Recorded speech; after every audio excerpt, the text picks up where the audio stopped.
नमस्कार मित्रांनो, कसे आहात? तयारी जोरात चालली आहे असं मला तरी वाटतंय की तुमची तयारी एकदम व्यवस्थित चालू असेल. Good morning. चला सुरू करूयात. 30 दिवस 30 प्रश्नाला. पहिला प्रश्न आहे, काँग्रेसने सायमन कमिशनला निषेध का केला? पर्याय आहेत, काँग्रेसला सुधारणा समितीत प्रतिनिधित्व नव्हते. दुसरा आहे, मुस्लिम लीगला प्रतिनिधित्व नव्हते. तिसरा पर्याय आहे, संपूर्ण स्वातंत्र्य दिले गेले नव्हते. चौथा पर्याय आहे, ब्रिटिशांनी तोडा किंवा फोडा व राज्य करानीती वापरली. काय उत्तर आहे याचं? 2 सेकंद वेळ आहे. हां, तर उत्तर आहे, काँग्रेसला सुधारणा समितीत प्रतिनिधित्व नव्हते. आता हे सायमन कमिशन जे होतं ते 1927 मध्ये भारतात आलं होतं. हे 7 सदस्यीय एक समिती होती. त्या समितीचा अध्यक्ष सायमन होता, म्हणून या समितीचं नाव हे सायमन कमिशन असं ठेवलं गेलं होतं. आणि काँग्रेसला ते मान्य नव्हतं, कारण काँग्रेसचा किंवा भारतातला एकही सदस्य या समितीत नव्हता. यासाठी मग सायमन गो बॅक ही चळवळ, सायमन परत जा ही चळवळ 1927 मध्येच झाली होती. दुसरा प्रश्न आहे बघा, इसवी सन 1853 मध्ये मुंबई ते ठाणे हा भारतातील पहिला लोहमार्ग खालीलपैकी कोणाच्या काळात उभारला गेला? पर्याय पहिला आहे, लॉर्ड विल्यम बेटिंग.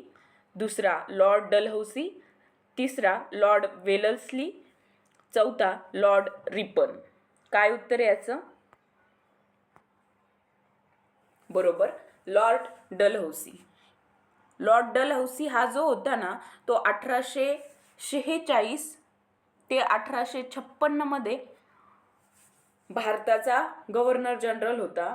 आणि याच काळात मुंबई ते ठाणे हा जो लोहमार्ग आहे याची निर्मिती झाली होती. आणि तारीख होती बघा 16 April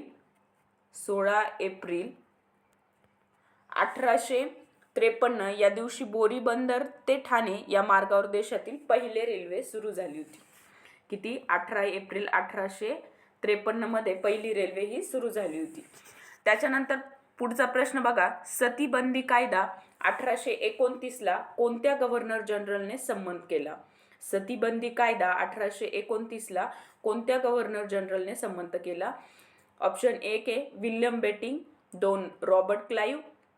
3 Lord Curzon. 4 Lord Ripon. 2 सेकंद वेळ, उत्तर सांगा काय असेल? बरोबर, विल्यम बेटिंग. विल्यम बेटिंग जो होता त्याने सतीबंदीसाठी कायदा केला होता. सती जाणे हा फौजदारी गुन्हा आहे हे असं त्याने घोषित केलं होतं.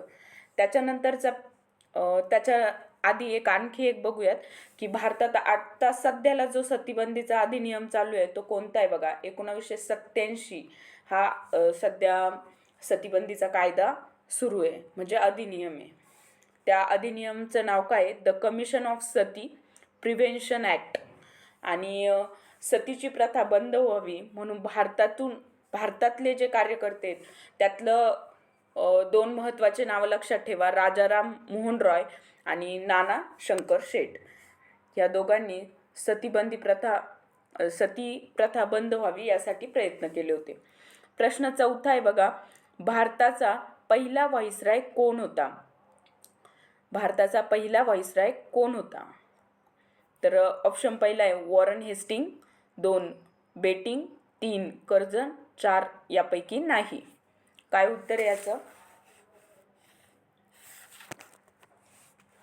यापैकी नाही, कारण भारताचा जो पहिला व्हाईसराय होता तो लॉर्ड कॅनिंग. हे नाव लक्षात ठेवा, लॉर्ड कॅनिंग. भारताचा पहिला गव्हर्नर जो होता तो लॉर्ड कॅनिंग होता. आणि लॉर्ड कॅनिंग हा भारतीय सुशासन कायदा 1858 याद्वारे भारताचा पहिला व्हाईसराय बनला होता. आणि 1857च्या वेळी भारताचा गव्हर्नर जनरल पण हाच होता, लॉर्ड कॅनिंग. हा प्रश्न विचारला जातो, 1857च्या उठावाच्या वेळी व्हाईसराय कोण होता? तर लॉर्ड कॅनिंगच होता. आणि भारताचे पहिले भारतीय गव्हर्नर जनरल कोण होते? तर सी राजगोपालाचारी. कोण होते? सी राजगोपालाचारी.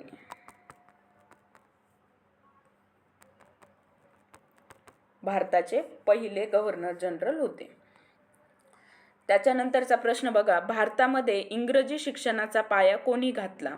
ऑप्शन 1 आहे Lord Curzon, 2 Lord Macaulay, 3 Lord Ripon, 4 Lord Minto. काय उत्तर आहे याचं? बरोबर, लॉर्ड मेकॉले. आता लॉर्ड विल्यम बेटिंग हा जो होता, ह्याच्या काळामध्ये शिक्षणाचे माध्यम इंग्रजी करण्यात आले होते, पण इंग्रजी शिक्षणाचा पाया हा लॉर्ड मेकॉले यांनी घातला होता. आणि 2 फेब्रुवारी 1835 रोजी मेकॉलेने गव्हर्नर जनरल काउन्सिलिंग समोर इंग्रजीचे समर्थन केले होते. आणि हा जो कायदा आहे इंग्रजी शिक्षणाचा पाया जो घातला गेला, त्याची तारीख बघा 7 मार्च 1835 रोजी हा ठराव मंजूर झाला होता. त्याच्यानंतर प्रश्न 6वा बघा, भारतीय सिव्हिल सेवेचा जनक कोणाला म्हटले जाते? भारतीय सिव्हिल सेवेचा जनक कोणाला म्हटले जाते? हा प्रश्न खूप वेळा पोलीस भरतीला विचारलेला आहे. प्रश्न खूप इम्पॉर्टंट आहे. पर्याय बघा, कॉर्नवॉलिस, डलहौसी, वॉरेन हेस्टिंग आणि लॉर्ड मिंटो. काय उत्तर याचं? याचं उत्तर आहे बरोबर कॉर्नवॉलिस. कॉर्नवॉलिसने भारतामध्ये सिव्हिल सेवेचा उदय केला. भारतीय सिव्हिल सेवेचा जनक त्याच्यामुळे त्याला बोलले जाते. आता सिव्हिल सेवा म्हणजे काय रे, MPSC UPSC हे जे उच्च पदे होते ना, हे पदे तेव्हापासून सुरू केले आणि त्याने हे सर्व पदे ना ब्रिटिशांसाठी आरक्षित करून ठेवले होते. आणि भ्रष्टाचार बंद करण्यासाठी कर्मचाऱ्यांच्या पगारात वाढ करण्याचे त्याने सुचवले होते. हा कॉर्नवॉलिस हा जो होता ना, हा प्रशासकीय दृष्ट्या विचार करणारा खूप महत्त्वाचा व्यक्ती होता. आणि त्याने आणखी पण काही गोष्टी केल्या होत्या बघा. संचालक मंडळांच्या नातेवाईकांना दिली जाणारी पदे, कोणालाही पात्रता नसताना दिली जाणारी पदे ही सर्व बंद केली होती. आणि कॉर्नवॉलिस कोड तयार केला, म्हणजे शासकीय कामकाजासाठी तपशीलवार नियम तयार केला होता त्याने. आणि हा जो कॉर्नवॉलिस होता हा 1786 ते 1793 मध्ये गव्हर्नर जनरल होता. तुम्हाला फक्त एवढंच लक्षात ठेवायचंय, भारतीय सिव्हिल सेवेचा जनक कोण आहे? कॉर्नवॉलिस आहे. याने UPSC MPSC मधून जे उच्च पदे भरले जातात या पदाचा निर्मिती याने केलेली आहे. आणि भ्रष्टाचार बंद करण्यासाठी त्याने या कर्मचाऱ्यांच्या पगारात वाढ सुचवली होती. हे महत्त्वाचे पॉईंट आहे, तेवढे लक्षात ठेवा. प्रश्न 7वा आहे बघा, स्थानिक स्वराज्य संस्थांचा जनक कोणास म्हटले जाते? Option 1 Lord Ripon, 2 Lord William Bentinck, 3 Lord Wellesley आणि 4 लॉर्ड डलहौसी. आता काय उत्तर आहे याचं सांगा बरं. बरोबर, लॉर्ड रिपन. लॉर्ड रिपन हा जो होता हा 1880 ते 84 पर्यंत भारताचा व्हाईसरॉय राहिलेला आहे. आणि याच्या काळात प्रमुख घटना कोणकोणत्या झाल्या होत्या? तर महत्त्वाची एक घटना आहे बघा, व्हर्नाक्युलर ॲक्ट. व्हर्नाक्युलर ॲक्ट हा रद्द केला होता. व्हर्नाक्युलर प्रेस ॲक्ट जो होता 1882 मध्ये झालेला, हा रद्द करण्यात आला होता. आणि त्याच्यानंतर त्याने 1882 मध्ये स्थानिक स्वराज्य संस्थेची स्थापना केलेली आहे. स्थानिक स्वराज्य संस्थेची स्थापना कोणी केली? तर त्याचं उत्तर पण लॉर्ड रिपन असेल. स्थानिक स्वराज्य संस्थेचा जनक म्हणून त्याला म्हटले जाते. आणि त्याने नागरी सेवांमध्ये प्रवेशाचे वय हे 18 वर्षावरून 21 वर्ष केले होते. आणि पहिली फॅक्टरी कायदा 1881 मध्ये लागू करण्यात आला होता. तो कायदाही याच्याच काळात लागू करण्यात आला होता. पहिला फॅक्टरी ॲक्ट.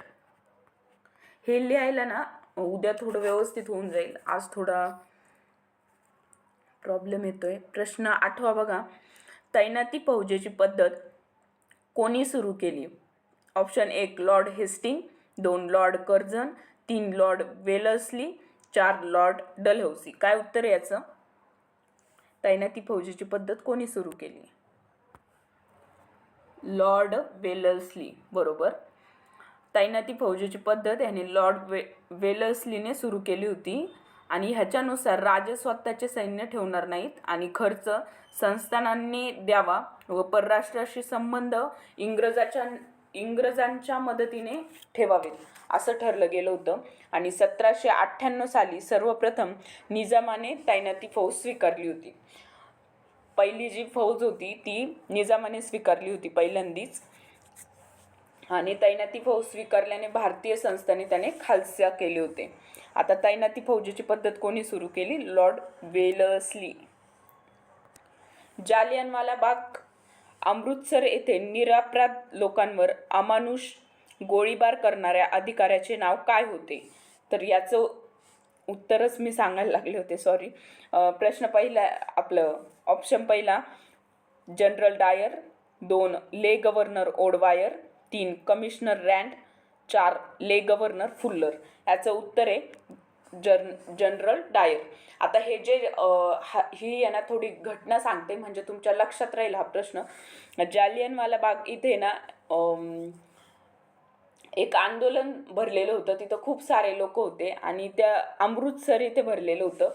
तिथे जाऊन जनरल डायरनी गोळीबार करण्याचा आदेश दिला होता. याच्यात खूप सारे लोक मारले गेले. तर जालियनवाला बाग हत्याकांड याला कोण जबाबदार? तर उत्तर असेल जनरल डायर. किंवा जालियनवाला बाग अमृतसर येथे निरपराध लोकांवर अमानुष गोळीबार करणाऱ्या अधिकाऱ्याचे नाव काय होते? तर जनरल डायर हे उत्तर असेल. आणि हा जालियनवाला बाग हत्याकांड का घडला होता? तर 1919 साली ना रौलट कायदा लागू केला होता. आणि या कायद्याने हा कायदा काय होता तर विनाकारण कोणालाही विना वॉरंटचं अटक करता येईल.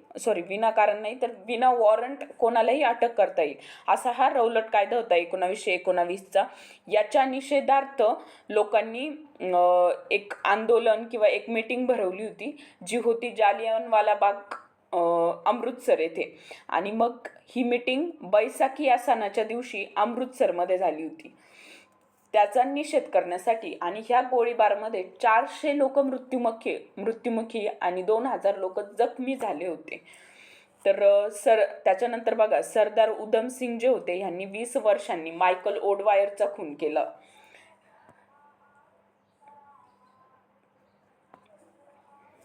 सती प्रतिबंधित कायदा खालीलपैकी कोणाशी संबंधित आहे? सती प्रतिबंधित कायदा जो होता तो कोणाशी संबंधित आहे? तर Lord Bentinck, Lord Auckland, Lord Dalhousie, Lord Cornwallis.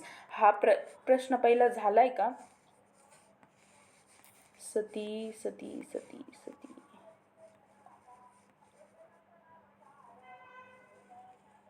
झालाय. सतीबंदी कायदा 1829ला कोणत्या गव्हर्नर जनरलने संमत केला हा होता. आणि इथे काय बघा, सती प्रतिबंधित कायदा खालीलपैकी कोणाशी संबंधित आहे? Option 1 Lord Bentinck, 2 Lord Auckland, 3 Lord Dalhousie, 4 Lord Cornwallis. काय उत्तर याचं? Lord Bentinck. लॉर्ड बेटिंग हा सतीबंदी कायद्याशी प्रतिबंधित कायद्याशी संबंधित आहे. लॉर्ड बेटिंगनी सती प्रथा प्रतिबंधक कायदा 1829 साली केला होता. आणि सती म्हणजे काय होतं रे?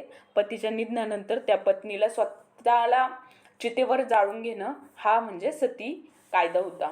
आणि हा कायदा संमत व्हावा यासाठी सहकार्य कोणी केलं होतं भारतातून? तर राजाराम मोहन रॉय. हे राजाराम मोहन रॉय बद्दल मी आधीच तुम्हाला सांगितलं पण होतं. बघा इथं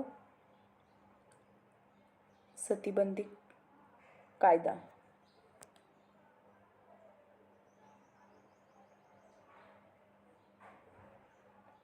सतीबंदी कायदा हा जो होता तो 1829ला कोणत्या गव्हर्नर जनरलने संमत केला होता? तर याचं उत्तर काय होतं बघा,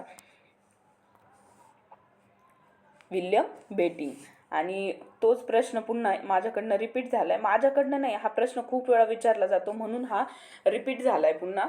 सती प्रतिबंधित कायदा खालीलपैकी कोणाशी संबंधित? तर लॉर्ड बेटिंग. आणि हा कायदा संमत होण्यासाठी कोणी मदत केली होती? तर राजाराम मोहन रॉय यांनी. आणि हा कायदा कधी संमत झाला होता रे? हा कायदा झाला होता संमत 1829 साली हा कायदा संमत झाला होता. सती जाणं म्हणजे काय होतं तर पती मेल्यानंतर पतीच्या चितेवर पत्नीला जाळलं जायचं किंवा पत्नीला सती जावं लागायचं. हा होता सतीबंदी कायदा.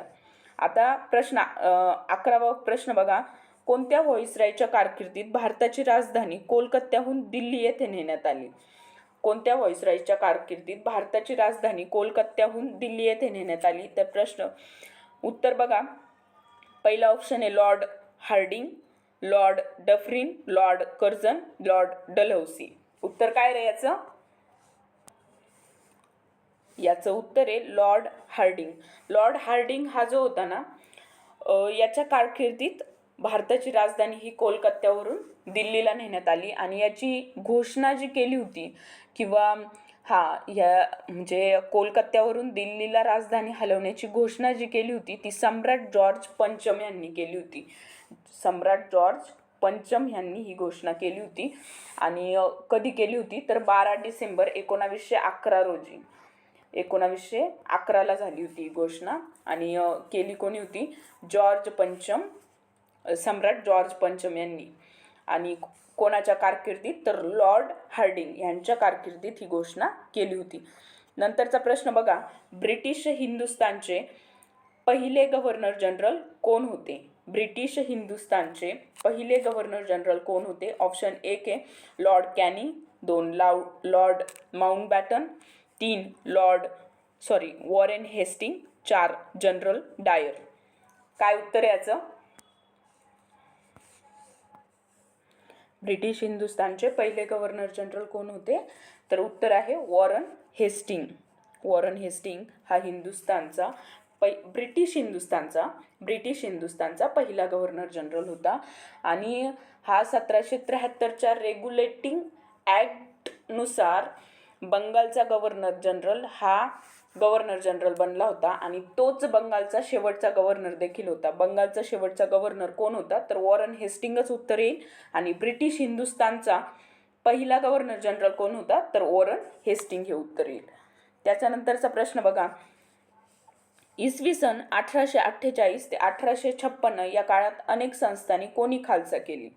तर ऑप्शन पहिला आहे Lord Ripon, 2 Lord William Bentinck, 3 Lord Cornwallis, 4 Lord Dalhousie. काय उत्तर याचं?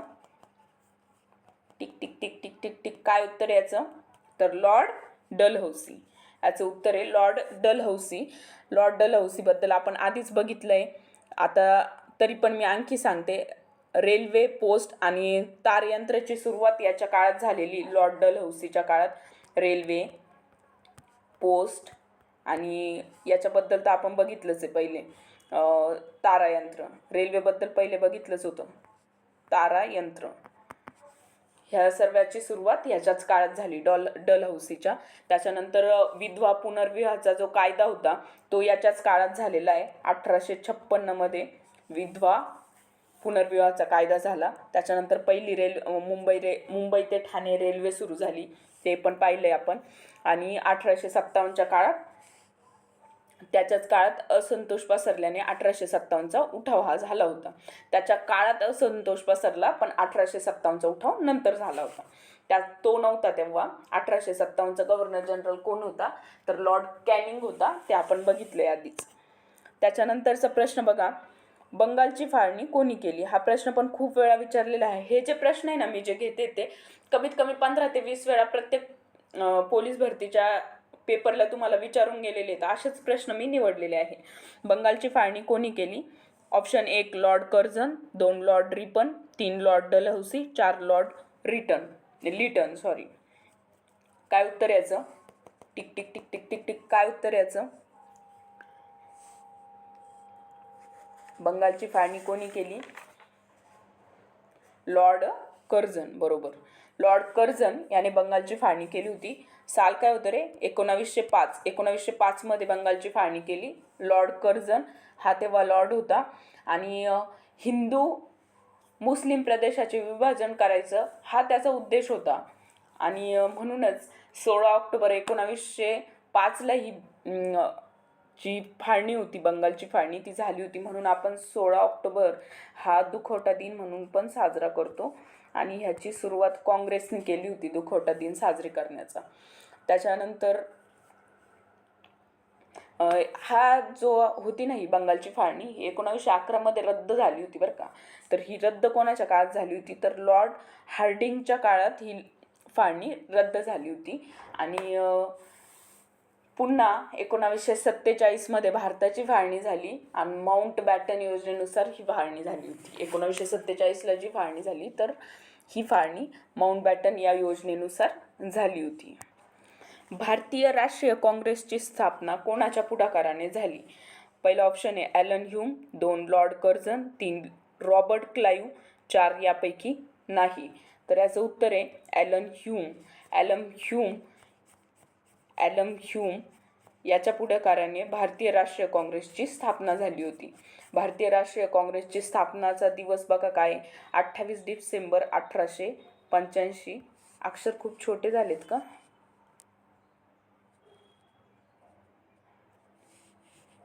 आता बरोबर आहे का? 1800 काय सांगत होते मी? हां, तर 1885 साली ही राष्ट्रीय काँग्रेसची स्थापना ही झाली होती. आणि पहिले अध्यक्ष जे होते ते वेमेशचंद्र बॅनर्जी हे होते. वेमेशचंद्र बॅनर्जी हे राष्ट्रीय काँग्रेसचे पहिले अध्यक्ष होते. अजून याच्यात काही तुम्हाला सांगण्यासारखं आहे का? ठीक आहे, एवढंच. नेक्स्ट क्वेश्चन आहे बघा, काँग्रेसमध्ये फूट कोणत्या अधिवेशनात पडली? हा प्रश्न पण खूप वेळा विचारून गेलेला आहे पेपरला. ऑप्शन 1 सुरत, 2 मुंबई, 3 लखनौ, 4 दिल्ली. सांगा tick tick tick tick tick काय उत्तर याचं? काँग्रेसमध्ये फूट कोणत्या अधिवेशनात पडली? बरोबर, सुरत. याचं उत्तर आहे सुरत. 1907ला हे अधिवेशन भरलं होतं सुरतमध्ये. आणि ह्याच अधिवेशनात काँग्रेसमध्ये फूट पडली होती. 23वे हे ऐतिहासिक असं अधिवेशन होतं ज्याच्यात काँग्रेसमध्ये फूट पडली. 1907ला सुरत येथे भरलं आणि काँग्रेसमध्ये फूट पडली. तेव्हा याचे अध्यक्ष जे होते ते होते रासबिहारी घोष. रासबिहारी घोष हे अध्यक्ष होते. आणि आता ही स्टोरी पण मी थोडक्यात सांगते म्हणजे जेणेकरून तुमच्या लक्षात राहील. पहिले जहाल आणि मवाळ ह्यांच्यामध्ये, पहिले जहाल आणि मवाळ माहिती आहेत का? हे 2 गट होते. ह्यांच्यामध्ये पहिलेच मतभेद होते थोडेफार. पण ह्याच्यात फूट पडण्याचं मोठं कारण म्हणजे काय झालं बघा, जी सभा भरणार होती त्या सभेच्या कार्यक्रमात मवाळे हे जे होते ह्यांनी बहिष्कार आणि राष्ट्रीय शिक्षण हे शब्द वगळले होते. म्हणून जहाल हे जे होते हे नाराज झाले. मुळात नागपूर येथे हे अधिवेशन होणार होते पण तिथं जहालांना जास्त प्रभाव होता. म्हणून मवाळांनी हे अधिवेशन हे सुरतमध्ये जे होते ते आयोजित केले होते. आणि जहाल जे होते ह्यांना अध्यक्ष हे लाला लजपत राय हवे होते. पण मग मवाळ जे होते ह्यांना अध्यक्ष लाला लजपत राय नको होते, त्यांना त्यांचाच कोणीतरी पाहिजे होता. म्हणून त्यांनी रासबिहारींना अध्यक्षपदी नेमले. आणि ह्याच तडजोडीत या सगळ्या दुराग्रहामुळंच मवाळ आणि जहाल यांच्यामध्ये फूट पडली आणि मग काँग्रेसमध्ये फूट पडली. ही अशी स्टोरी होती. नेक्स्ट क्वेश्चन बघा, भारतीय राष्ट्रीय सभेच्या पहिल्या अधिवेशनाचे अध्यक्ष कोण होते? ऑप्शन 1 आहे बघा Pandit Nehru, 2 Lokmanya Tilak, 3 Sardar Vallabhbhai Patel, 4 Womeshchandra Banerjee. Tick tick tick tick काय उत्तर याचं? बरोबर, वेमेशचंद्र बॅनर्जी. आता ह्याच्याबद्दल भारतीय राष्ट्रीय काँग्रेस जी होती राष्ट्रीय सभा ह्याच्याबद्दल आपण थोडक्यात बघून घेऊया. स्थापना कधी झाली? 28 डिसेंबर 1885. आधीच सांगितलं मी. पहिले अधिवेशन कुठे भरलं? तर मुंबई येथे पहिलं अधिवेशन हे भरलं होतं. मुंबई येथे पहिलं अधिवेशन भरलं होतं. पहिलं अधिवेशन हे विचारलं जातं. मुंबई येथे पहिलं अधिवेशन भरलं होतं. आणि पहिल्या महिला अध्यक्ष ज्या होत्या त्या कोण होत्या? तर ॲनी बेझंट.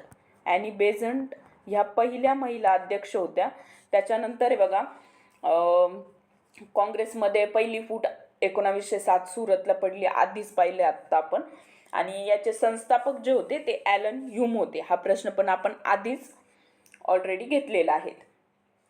ही सर्व इन्फॉर्मेशन इम्पॉर्टंट होती. आता एवढ्याच इन्फॉर्मेशनवर आपण 4 ते 5 प्रश्न पाहिले. हेच प्रश्न रिपीट होतात. एवढीच तुम्हाला इन्फॉर्मेशन लक्षात ठेवायची आहे. आपण नेक्स्ट स्टेजमध्ये असं करूयात का, आधी पॉईंट घेऊयात आणि त्याच्यावर कोणते कोणते प्रश्न येऊन गेलेत असं घेऊयात. तुम्ही मला कमेंट करून सांगा की तुम्हाला कसं बघायला आवडेल. आधी पॉईंट घेऊन त्याच्यावर येऊन गेलेले प्रश्न बघायला आवडतील की जसं आपण आत्ता घेतोय असं आवडेल. चला पुढचा प्रश्न 18. 1936मध्ये फैजपूर येथे भरलेल्या भारतीय राष्ट्रीय काँग्रेस अधिवेशनाचे अध्यक्ष कोण होते? Option 1 Subhashchandra Bose, 2 Pandit Nehru, 3 Sardar Vallabhbhai Patel, 4 doctor Rajendra Prasad. काय उत्तर याचं? बरोबर, पंडित नेहरू. फैजपूर येथे जे अधिवेशन भरलं होतं त्याचे अध्यक्ष जे होते, राष्ट्रीय काँग्रेसचे अधिवेशन होते, त्याचे अध्यक्ष जे होते ते पंडित जवाहरलाल नेहरू होते. आणि ह्याचं वैशिष्ट्य काय होतं बघा, शेतकऱ्यांचा बहुसंख्येने सहभाग ह्या अधिवेशनात झाला होता. त्याच्यानंतर स्त्रिया पण खूप संख्येने ह्याच्यात सहभागी झाल्या होत्या. आणि राष्ट्रीय सभेचं हे पहिलंच असं अधिवेशन होतं जे ग्रामीण भागात झालं होतं. आणि ह्या अधिवेशनात शेतकऱ्यांच्या हिताचे अनेक ठराव असे मांडले गेले होते. त्याच्यानंतरचा प्रश्न बघा, धारासना सत्याग्रहाचे नेतृत्व कोणी केले? धारासना सत्याग्रह जो आहे त्याचे नेतृत्व कोणी केले? ऑप्शन 1 आहे बघा सरोजिनी नायडू, 2 कुर्बान हुसेन, 3 महात्मा गांधी, 4 मौलाना आझाद. काय उत्तर याचं?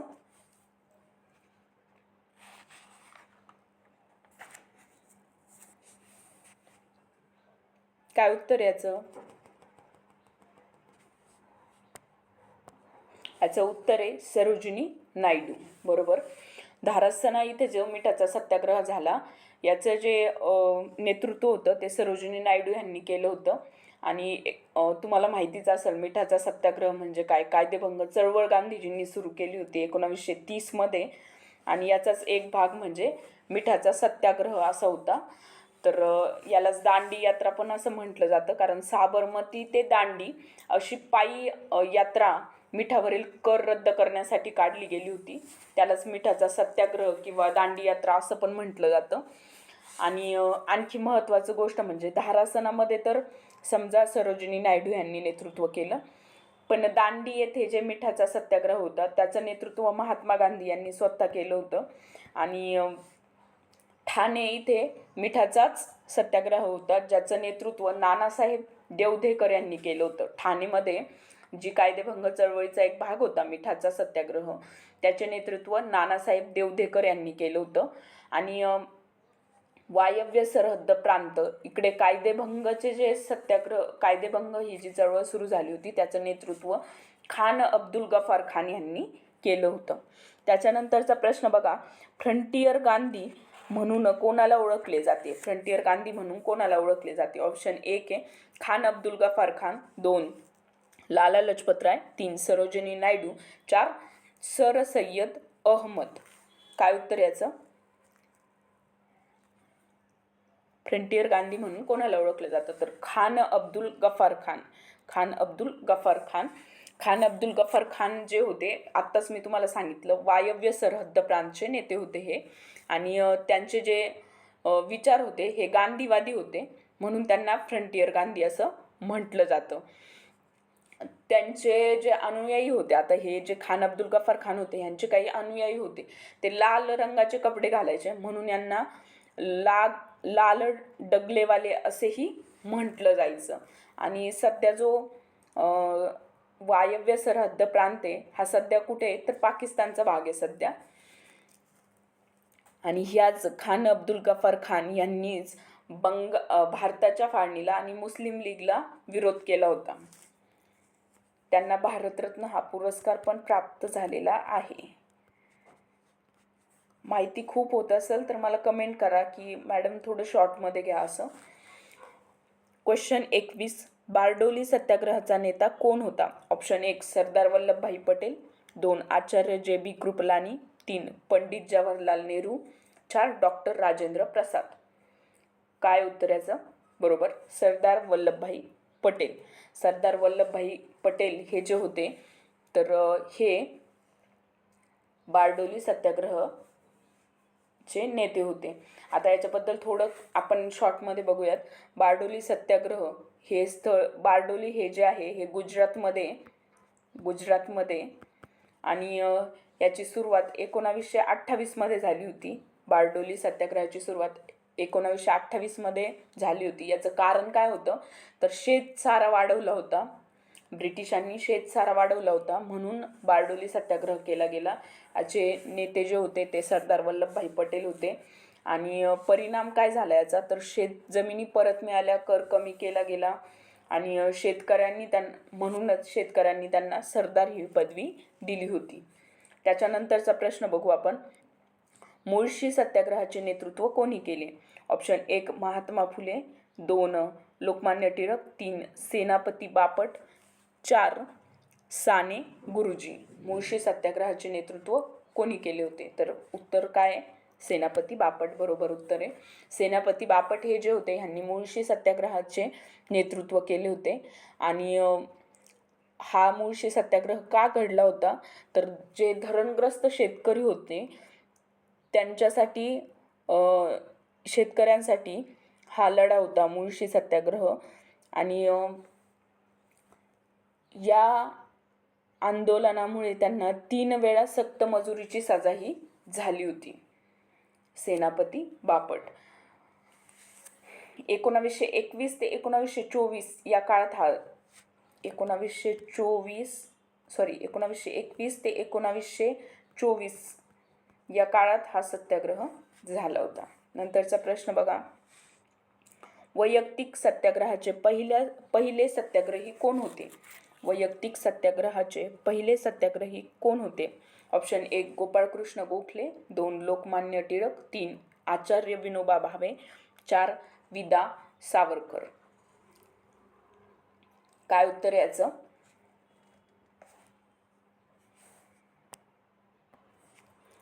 बरोबर आचार्य विनोबा भावे.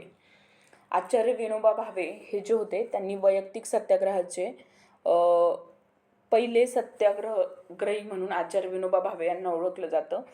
आणि ध्येय काय होतं यांचं तर शांततेच्या मार्गाने युद्धाला विरोध करायचं हे त्यांचं ध्येय होतं.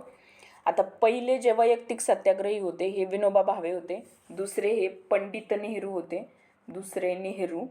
आणि तिसरे जे होते एकूण 25,000 सत्याग्रही हे आले होते. पहिले आणि दुसरेच लक्षात ठेवा, तिसऱ्याची गरज नाही आहे म्हणून मी सांगितलं नाही. याची सुरुवात 1940 रोजी झाली. नंतरचा प्रश्न घ्या. क्वेश्चन 24 भारतातील भूदान चळवळीचे जनक कोण होते? हा प्रश्न MPSC कंबाईनलाही विचारला होता. मला वाटतं आत्ता 2022 की 23च्या कंबाईनला हा प्रश्न विचारला होता. भारतातील भूदान चळवळीचे जनक कोण? तर ऑप्शन 1 बाबा आमटे, 2 आचार्य विनोबा भावे, 3 महर्षी कर्वे, 4 महात्मा गांधी. याचं उत्तर सर्वांना माहिती पाहिजे. आचार्य विनोबा भावे बरोबर. आचार्य विनोबा भावे. भूदान चळवळीची सुरुवात ही 1951ला झाली होती आणि भूदान चळवळीचा शेवट हा 1970मध्ये झाला. हा प्रश्न खूप इम्पॉर्टंट आहे, लक्षात ठेवा. आणि आत्ताच आपण बघितलंय की आचार्य विनोबा भावे हे पहिले वैयक्तिक सत्याग्रही पण म्हणून ओळखले जातात.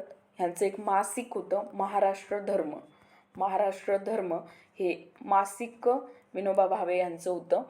आणि ग्रंथ त्यांचा खूप प्रसिद्ध असा ग्रंथ आहे गीताई हा त्यांचा प्रसिद्ध ग्रंथ आहे. आणि दारूबंदीसाठी शिंदी वृक्षतोड मोहीम ही त्यांनी सुरू केली होती. पुणे करार कोणामध्ये झाला? हा प्रश्न खूप जणे चुकतात. पुणे करार कोणामध्ये झाला? ऑप्शन 1 इंग्रज व महात्मा गांधी, 2 पेशवे व इंग्रज, 3 डॉक्टर बाबासाहेब आंबेडकर व महात्मा गांधी, 4 यापैकी नाही. काय उत्तर याचं? बरोबर उत्तर आहे डॉक्टर बाबासाहेब आंबेडकर व महात्मा गांधी. हा प्रश्न का चुकतात? कारण कोणाला असं कोणी हा विचारच नाही करू शकत की 2 जे नेते होते भारतातलेच, यांच्यामध्ये पण असं काही होऊ शकतं करार वगैरे, म्हणून हा प्रश्न चुकतो. तर लक्षात ठेवा, याचं उत्तर डॉक्टर बाबासाहेब आंबेडकर व महात्मा गांधी होतं. पुणे करार, डॉक्टर बाबासाहेब आंबेडकर व महात्मा गांधी. हा प्रश्न आत्तापर्यंत 20 ते 25 वेळा पोलीस भरतीला विचारला गेलेला आहे. आणि ह्याची तारीख लक्षात जर ठेवायची असेल तर 24 सप्टेंबर 1932 रोजी हा करार झाला होता. त्याच्यानंतरचा प्रश्न बघा, चले जाव चळवळ कोणत्या वर्षी सुरू झाली? चले जाव चळवळ जी होती ती कोणत्या वर्षी सुरू झाली? ऑप्शन 1 1940, 2 1942, 3 1944, 4 1946. काय उत्तर याचं? तर बरोबर 1942 हे उत्तर आहे. बघा, मी काही महत्त्वाच्या घडामोडी तुम्हाला सांगते. भारत छोडो किंवा चले जाओ ही जी चळवळ आहे ही 8 ऑगस्ट 1942 रोजी 8 ऑगस्ट 1942 रोजी सुरू झाली होती. महत्त्वाच्या काही चळवळींच्या पटपट मी वर्ष सांगते, पटपट लिहून घ्या तुम्ही. 1917 चंपारण्य सत्याग्रह, पहिला सविनय कायदेभंग चळवळ ही 1917 मध्ये झाली. खेडा सत्याग्रह झाला, पहिला असहकार सत्याग्रह म्हणून याला ओळखलं जातं, 1819 मध्ये झाले. त्याच्यानंतर बघा 1819 नाही तर 1918 मध्ये झाले. 1918 मध्ये अहमदाबाद गिरणी कामगार लढा झाला. पहिलं उपोषण तेव्हा झालं होतं 1918 मध्येच. 1918च्या 2 घटना, एक खेडा सत्याग्रह, दुसरं अहमदाबाद गिरणी कामगार लढा. तिसरं आहे 1920ला असहकार चळवळ, पहिला देशव्यापी लढा झाला. देशव्यापी पहिला लढा झाला 1920ला. त्याच्यानंतर 1930ला कायदेभंग चळवळ झाली. 1940ला वैयक्तिक सत्याग्रह झाला. वैयक्तिक सत्याग्रहाचे पहिले नेते कोण होते? तर आचार्य विनोबा भावे होते. त्याच्यानंतर 1942ला चले जाव चळवळ झाली. ऑगस्ट क्रांती म्हणून पण याला ओळखलं जातं. त्याच्यानंतर चा प्रश्न बघा, चले जाव ठरावाचा मसुदा कोणी तयार केला होता?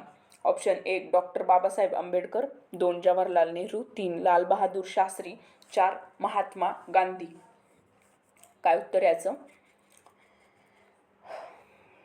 जवाहरलाल नेहरू, बरोबर, जवाहरलाल नेहरू. जवाहरलाल नेहरू जे होते यांनी चले जाव ठरावाचा मसुदा हा तयार केला होता. आता ही कल्पना जी होती ना, ही वर्धा अधिवेशनात आली होती. मुंबई अधिवेशनात ही चले जावची जी कल्पना होती तिला मान्यता भेटली आणि मसुदा जवाहरलाल नेहरू यांनी तयार केला. मसुद्यातील घोषणा ज्या होत्या त्या महात्मा गांधी यांच्या नेतृत्वातून झाल्या. याला भारतीय नाव जे होतं ते ऑगस्ट क्रांती असं म्हटलं जायचं आणि इंग्रजांचं जे नाव होतं ते ऑपरेशन झिरो अवर असं इंग्रजांनी याला नाव ठेवलं होतं. त्याच्यानंतर बघा 28 प्रश्न बघा, महात्मा गांधींचे राजकीय गुरु कोण होते? हा प्रश्न पण खूप जण चुकतात. महात्मा गांधींचे राजकीय गुरु कोण होते? ऑप्शन 1 लाला लजपत राय, 2 गोपाळकृष्ण गोखले, 3 अरविंद घोष, 4 बाळ गंगाधर टिळक. काय उत्तर याचं? गोपाळकृष्ण गोखले, बरोबर.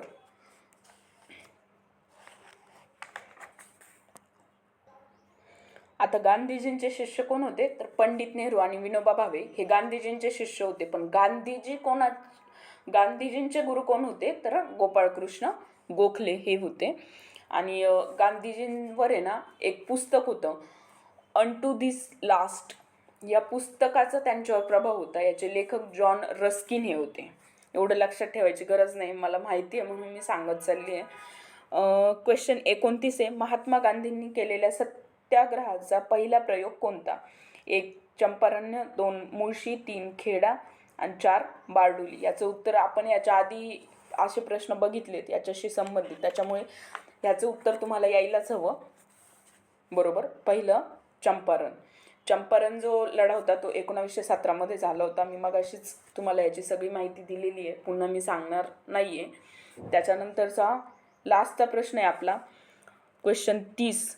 1919च्या जालियनवाला बाग हत्याकांडची चौकशी कोणत्या कमिशननी केली? आता हे जे होतं जालियनवाला बाग जो होता हत्याकांड तो कोणाच्या कारकिर्दीत झाला, तर डायरच्या. हे पाहिलंय आपण. याचं काय उत्तर असेल मग? ऑप्शन 1 डायर commission, 2 O'Dwyer commission, 3 Hunter commission, 4 Rowlatt commission. तर त्याची चौकशी करण्यासाठी एक समिती नेमली होती, तिचं नाव होतं हंटर कमिशन. बरोबर. चला, आज एवढंच होतं. तुम्हाला प्रश्न आवडले असतील तर कमेंट करा. ही सिरीज आपण अशीच चालू ठेवणार आहे. आणि तुम्हाला मी जी माहिती देते ती उपयोगी ठरेल का, की फक्त आपण प्रश्न घ्यायचेत, हेही मला कमेंट करून सांगून ठेवा. धन्यवाद.